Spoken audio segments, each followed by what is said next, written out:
And we are live. Welcome to another episode of the New York Information Security Meetup. I have the great pleasure to introduce Justin Macorin, who is a security researcher and a good friend. Welcome, Justin, to the show. Thank you. Great to be here, David. This is interesting. I don't think I've had a chance to interview somebody who's actively kind of in the weeds in terms of doing some research around some cybersecurity controls and so on.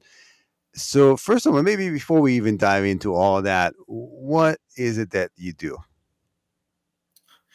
Yeah. So I'm a cybersecurity researcher. My focus today is in human behavior, the way they interact and operate with computers. As we know, humans is the weakest link in cybersecurity, and I believe that by analyzing how humans behave and by collecting large amounts of behavioral data, we're able to make models that can provide risk scores that can be used to further protect ourselves. So how does one become, and we'll dive into the behavioral thing, I think, because it's a really fascinating topic. How does one become a security researcher? What's the kind of the path you take? Obviously it sounds almost like rocket sciencey kind of thing. So maybe you can kind of allude us to so how did you get to be a researcher? And that's a good question, David. I wouldn't go as far as saying that it's rocket science. You're too modest. No, well, at the end of the day, computers, in their most basic form, have a CPU, RAM, and that's a computer, right? And when you take a wire or a radio card and decide to connect it to a network, it becomes a networked computer. Mhm. And that's when all the fun stuff starts to happen, when we connect computers to the internet or intranet networks. My background is in networking and software development, and I have a bachelor's of science in cybersecurity. But apart from that, this is something that I truly enjoy doing. So I think that the ability to enjoy something is important when you're actively doing it. And my experience was from interviewing a lot of people in the profession. There's a couple of things that are I see as a common thread. One is the curiosity, continuous learning, and be able to tinker, like just trying to take stuff apart. So is that something that you do all the time? I think it's an important part of research. The ability to identify different kinds of technologies, whether it be software or hardware, truly understand them, go into the source code, literally physically, you know, undo hardware components, look at the motherboard, connect wires to them, weld them, solder them to the motherboard, connect them to your USB port, be able to take a look at the input and output of raw data, right? The ability to do that kind of stuff is something that's really required. But once you've done it a few times, all computers pretty much operate the same way. So you kind of get the gist of it, and then it's really trying to explore newer, more modern solutions and technology and the kinds of technology they're implementing there, compared to what you've seen in the past. That at the end of the day, TCP/IP hasn't really changed for the last 20, 30 years. It's Yeah, it's pretty amazing. the protocol has been the same. So it's really you taking a look at that protocol and seeing how it's being implemented today. And that's where I think, it's the area of research is interesting. Do you recall, like, what was your kind of first kind of research projects, what you were working on, and how that felt like when you actually got to maybe some of the results? Yeah, I'd say that professional or personal. Whatever you want to divulge here, it's Yeah, all no, good. I'll share this with you. when I was about 10 years old, my father locked the door to the computer room. Hmm. We had an office, right? He locked the door and he put a password on the computer.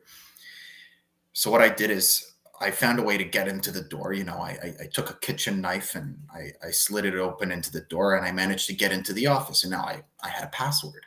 So then I went to the store and I bought, one of these magazines, where you have a CD in the back, and it taught you how to, use Linux and all this kind of stuff. So I quickly learned how to brute force, a Windows machine, and that's really where it start. Like, I started pretty early when it comes to this kind of research. It sounds like Um, almost out of necessity. oh, absolutely, absolutely. And once I got in there, I says, "Holy cow!" What else can we do? What else can we do? Did you- That yeah. did that result that your father, like your dad, putting additional security controls over the server room or the computer room? Yeah, he did all kinds of stuff. I think towards the end, he actually used to bring the router to work. He used to disconnect the Rogers or AT&T router and just bring that to work, because I just found a way to do everything. So yeah, that's where it ended for me. Yeah, so it's really interesting. Hey, try not to move the camera because I think it's the camera a little bouncy here. Um, Yep. so so that leads me to kind of the next question. When you start doing all those research, and basically like kind of almost reverse engineering, trying to figure things out, you eventually kind of decided that, okay, these are the areas that I really like to research. um, why are these topics like behavioral sciences and kind of these particular areas are appealing to you?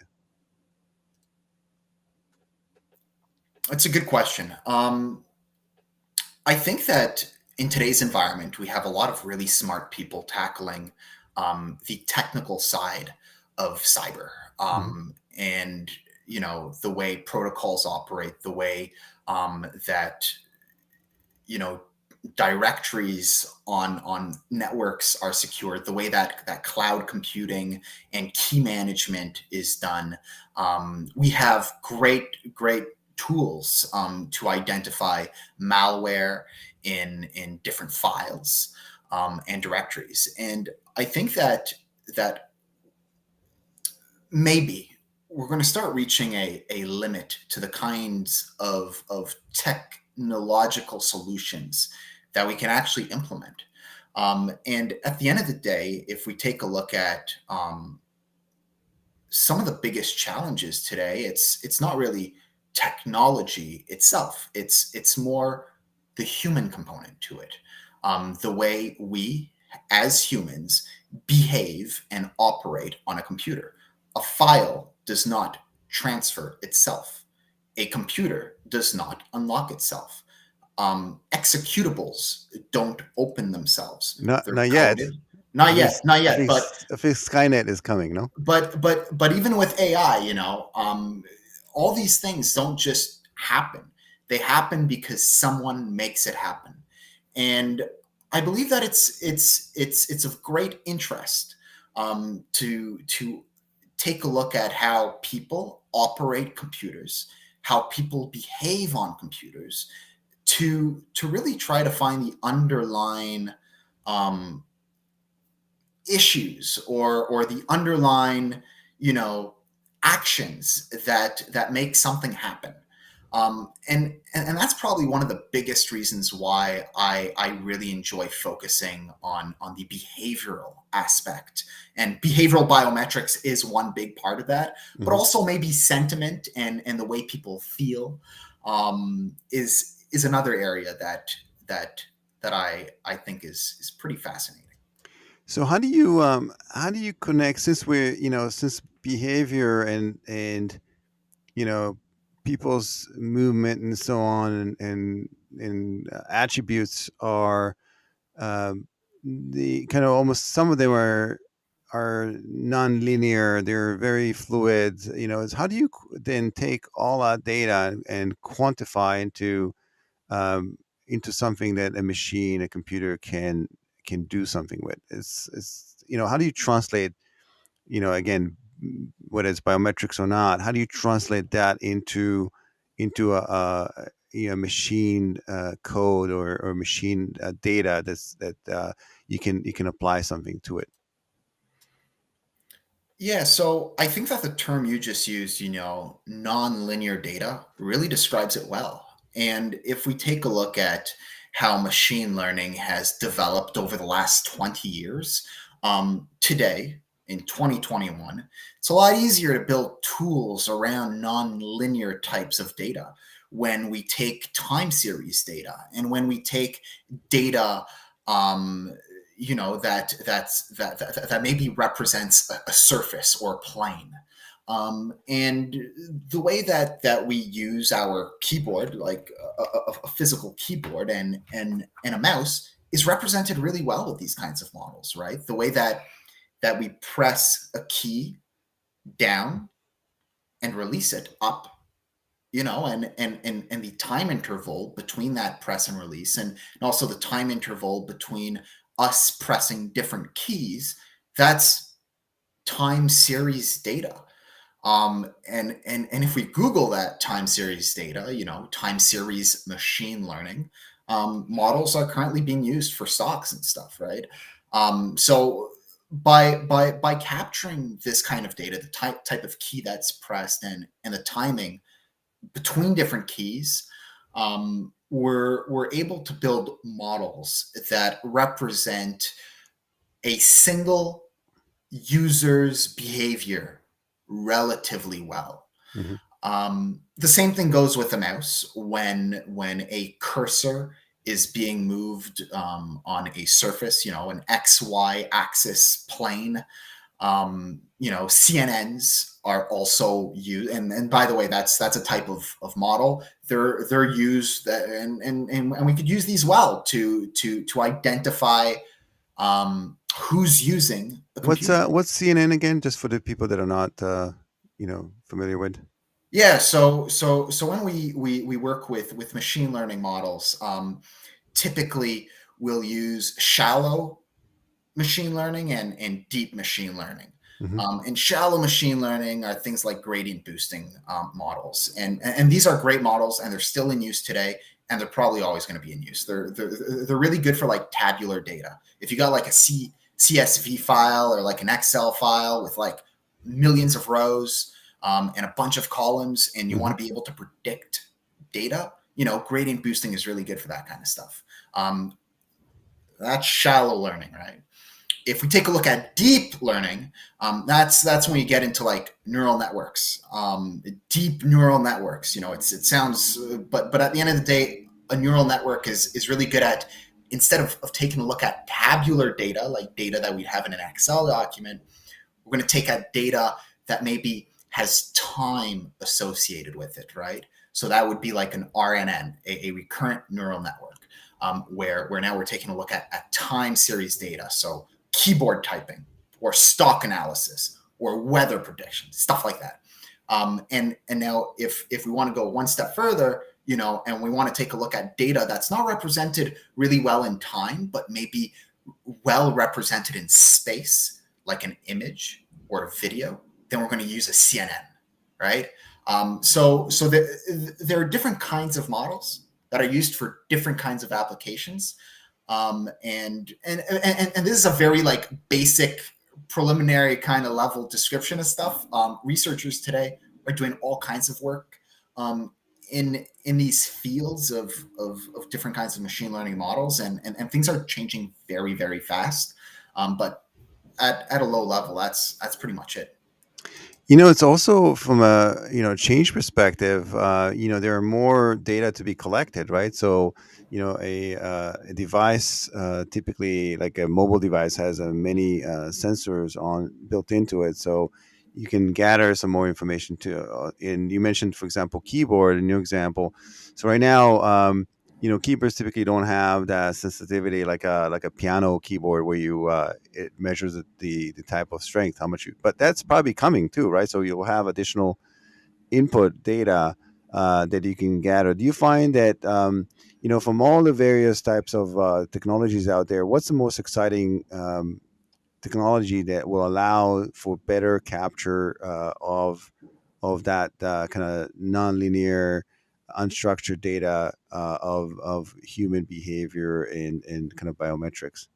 What's the best one in your mind?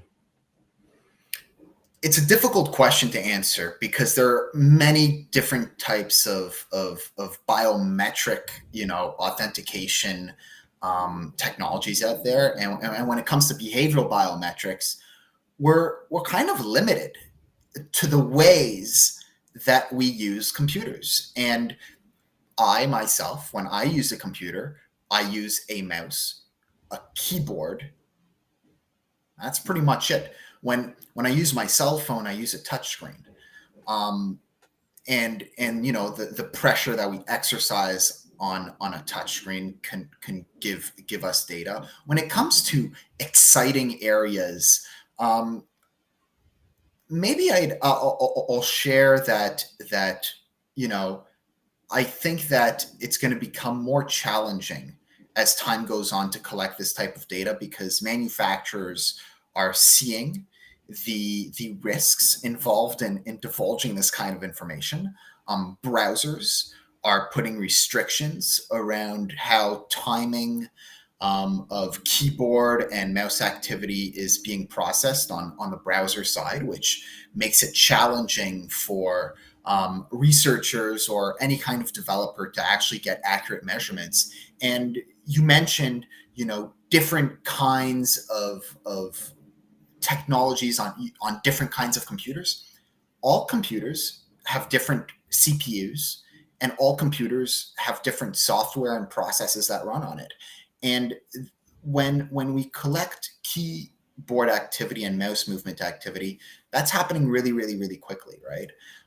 And sometimes what happens is there'll be a holdup in the timestamp that's associated with the key press because of GPU or CPU or browser type activity that's happening, and which means that the models that we build, the data that we collect, must be specifically used for one user at one specific computer.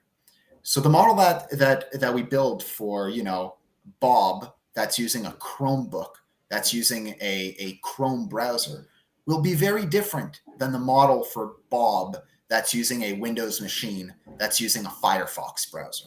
Very different models, very different data.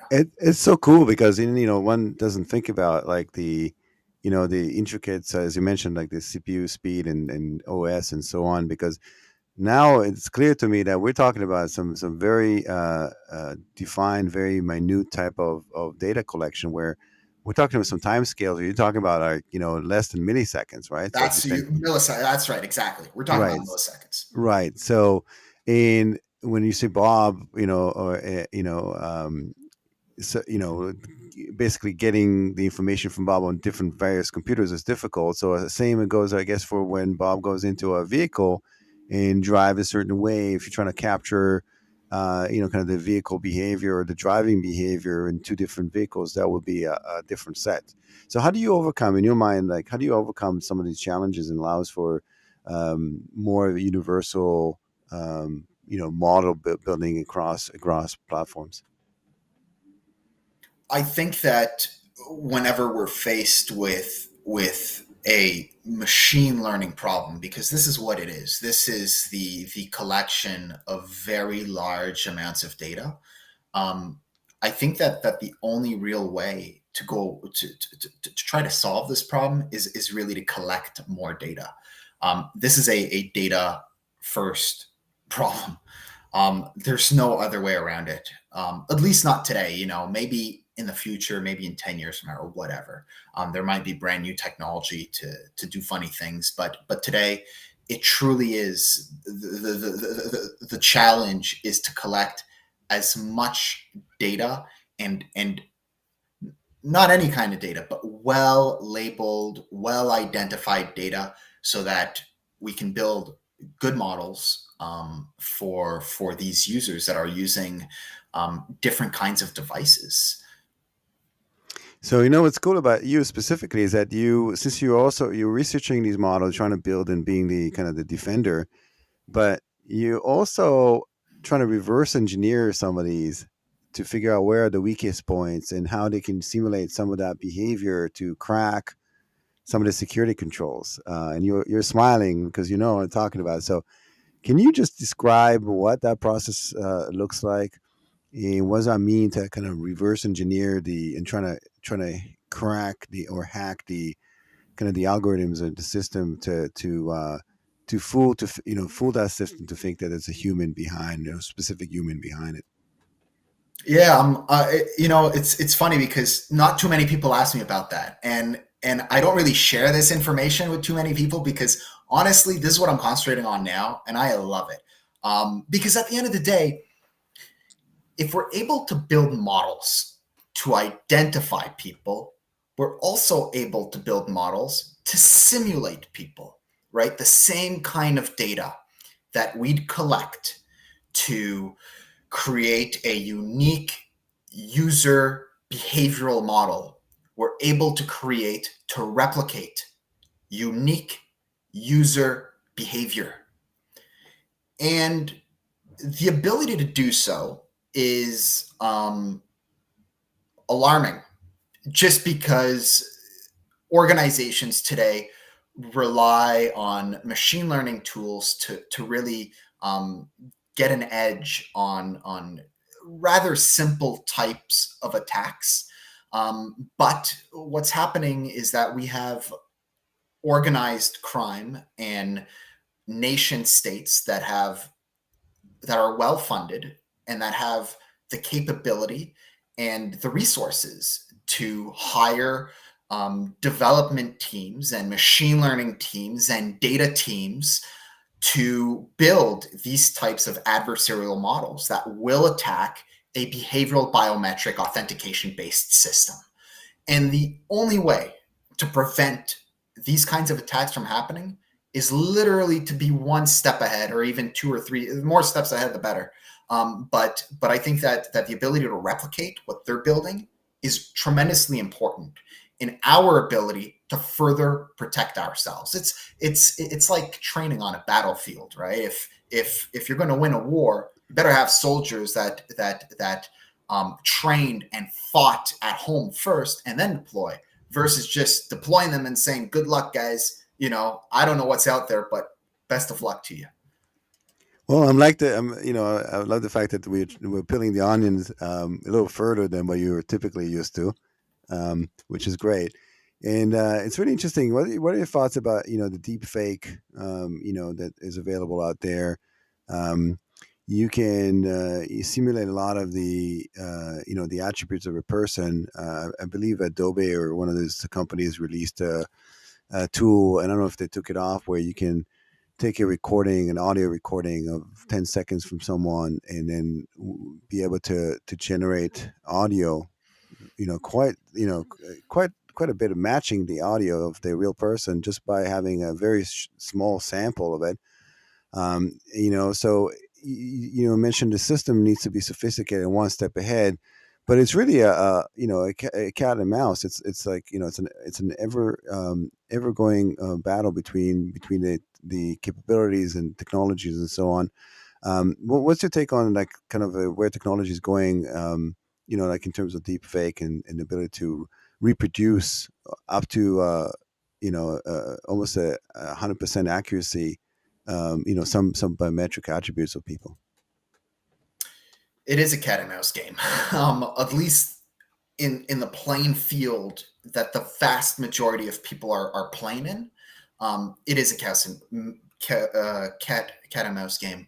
I think that these deep fake models are very concerning. I think that it's a really, really big problem, and I think it's going to be a growing problem until people figure out a way to authenticate the source of videos. And honest to God, I don't know any other solution around it, just because um, people are getting really good at replicating the way people talk and the way they move and the way they move their lips and close their eyes and blink and all this kind of stuff, and it looks very, very real. And even the kind of work I'm doing over here, in terms of replicating mouse and keyboard behavior, this is very real stuff. This is very natural. This is not something that looks funny. This is very, very natural movement. So I think it's very concerning. I think it's very alarming, and I think that we need to come together as like a cybersecurity community. We need to come together and find a better solution to what we're doing right now, because what we're doing is not working. We need to be able to authenticate content at the source. And on it, and I don't think there's another way around it. Like, maybe I'm wrong, but I just don't see another way around it. Yeah, and it's interesting that the tools are there getting a little bit better. So I know that there's liveness detection on on images, right? There's liveness detection on voice to make sure that the voice is not being pre-recorded. And even large companies are facing. I think that even Amazon Alexa was at the time was trying to figure out how to prevent from every time there's an Alexa commercial on television, millions of Alexa will wake up and ask you what do you want to do. How does that machine? I don't even want to say the name because I have one right beside me. Detects that it's not the person saying it; it's recorded. And so technologies are getting better, and I think the fidelity is getting better for all those technologies. So in a perfect world, what's the end result? Like when you thinking, authentication is like the $1 billion problem, right? And it's a big problem to solve and go after. Um, we're still using passwords today. There's some password authentication and so on, but there's the majority are still using passwords and really weak ones. In a perfect world, after you've done all your research and provided some value and maybe come up with a new way of doing things, what that experience look like, for you, or what would you like the kind of in a nirvana kind of world, the authentication to be? In an ideal world, we all trust each other. Um, That's a good one. I don't think that's going to happen anytime soon. I mean, I trust you, yeah. but because we know each other. Well, But what the Russians got an expression, right? Trust but verify. And I think that's it's a difficult question to answer, because, honest to God, I don't know the answer to that question. How a perfect world would look like when it comes to digital authentication, just because of the state of how cyber is today. It's just very, very difficult to truly trust, um, you know entities that are connected to the internet. It's just a very, very big problem. It's a monumental task, and I think that's why we see so many organizations today. I think that's why we see that it's such that the market is just so big. It's because there's still no real good solution. And I think that there are very good, providers out there. I think that there are some people that are truly making the world a safer and a better place. But I think that it's going to need. I think that we need to reinvent the way that authentication is done and completed. I think that we need to get together. This is my, what I believe needs to happen. And until then, we're going to see, organizations that are going to work hard to build good solutions, but no solution is going to be perfect. yeah, and applications are endless. I mean, we're talking about, how do you know that an Uber driver is the one who signed up? I mean, how do you Yeah, know when it's all over the place. it's all over the place? Some countries, they franchise, all of a sudden their cousin shows up for work because there's no way to authenticate to know that the person who you employed is actually the person who's going to be there and doing the work. So there are endless possibilities from an authentication standpoint. And I also feel that we're getting a bit snobbish about it because the technology is getting better and better. I heard somewhere that back in during the Civil War, uh, they, photographers, they took photos of certain generic individual looking people and basically created, so you, instead of buying a photo of like that person, you bought something that look alike, because that's was the technology is available back then. So if anything, the more we are getting accustomed to like high fidelity devices and so on, the better demands we have from authentication as well, because we now, we know that just having a good enough match is not good enough, right? We are looking to get that that 100% match again. And I don't know if, but even biometric, can you absolutely be sure? I mean, again, it's all about of percentage, right? It's not like matching, you know, um, a live person to data is never 100% match, right? It's almost like probability of right. Is that a correct statement? It's an absolutely correct statement. There's no guarantee in nothing when it comes to cyber. The only guarantee is that if you unplug your computer from the internet and unplug the power bar from it, then it's safe. That's pretty much the only guarantee you got. But And that's when the computer still lets you do it. Wait yeah, until yeah, yeah. No, wait that's until right. it So tells you not no, to. it's difficult. This is a difficult problem. So what other exciting what project are you working on today? I mean, maybe I don't know if you can divulge any exciting project you're working on, and then maybe like after that I'll ask you like how is best for people to reach out to you. What's the best way to do that? Yeah, sure. So right now, one of my main focus is on this adversarial machine learning when it comes to behavioral biometrics, and in the next, I'd say 2 months, I'm probably going to reveal something of interest to the cybersecurity community when it comes to actually, engaging a known behavioral biometric authentication system. So stay tuned for that. I think it's going to be very exciting and interesting stuff. I love that. I love people that are passionate about their domains, their expertise. Obviously, you are just the way you talk about it, and then we need people like yourself. I think it's a matter of national security to have researchers find new ways to protect and hack, as a kind of be both ways of the both side of the fence kind of thing, but people like yourself are moving this whole industry forward, and then we need innovation. We need innovation to stay on to stay on top of things. So what's the easiest way, Justin, to get in touch with you? And what kind of areas would you love to collaborate on if somebody wants to specifically reach out to you on a topic? Yeah, sure. Anyone could always hit me on LinkedIn. I'm there. I answer my messages and I accept connection requests. Or you could just Google my name and find me there. Okay, perfect. And any particular project that topics of interest, that you feel that you have interest to collaborate on? Yeah, I'd say that a fraud and insider threat are two areas that are of particular interest, and areas that I do a little work in.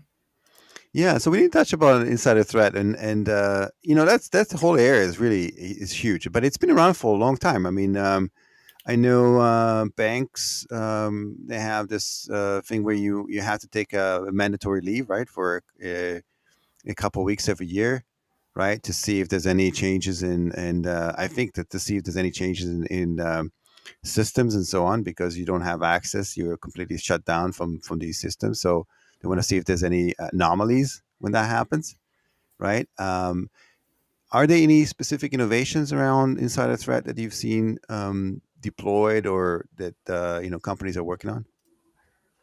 Yeah, I think that more and more we're seeing machine learning enter the picture when it comes to overall, insider threat. Whether it be automatic document classification to enhance risk scores, I think that's a real nice place that machine learning can be used in. But it's still an incredibly crowded place. I'm sorry, it's still an incredibly crowded marketplace, and there it's very very difficult, David. The human element to cybersecurity is probably one of the most challenging things there are. And I think that it's one of the most fascinating because because where there's problems, I think that we could find innovative ways of solving problems and finding solutions to really difficult questions. And I can't control what you do, you can't control what I do, we're all human, right? And I think that's why this space is just so challenging and also very rewarding to work in. It's a fun space to be in. Yeah, absolutely. And and it's not easy, but it's good. It's good. It's not easy. Then everybody else would be able to do it. There's and say if there's a mystery, there are margins, right? If there's something that's difficult and not everybody can do it, that's not necessarily a bad thing, but it's also very rewarding, as you mentioned. So, Justin, it's been a real pleasure having you on the show today. Love to host you in person when things open up again, and starting to host these events in New York City. And you're more than welcome to come and join my one in-person events in New York when things are back on track. So thank you very much for taking the time to speak with me today and be part of this group. Much appreciated. Thank you very much, David. I'll be the first one to book a flight to New York. Thanks all for joining and looking forward to seeing you all next time. Be safe. Take care.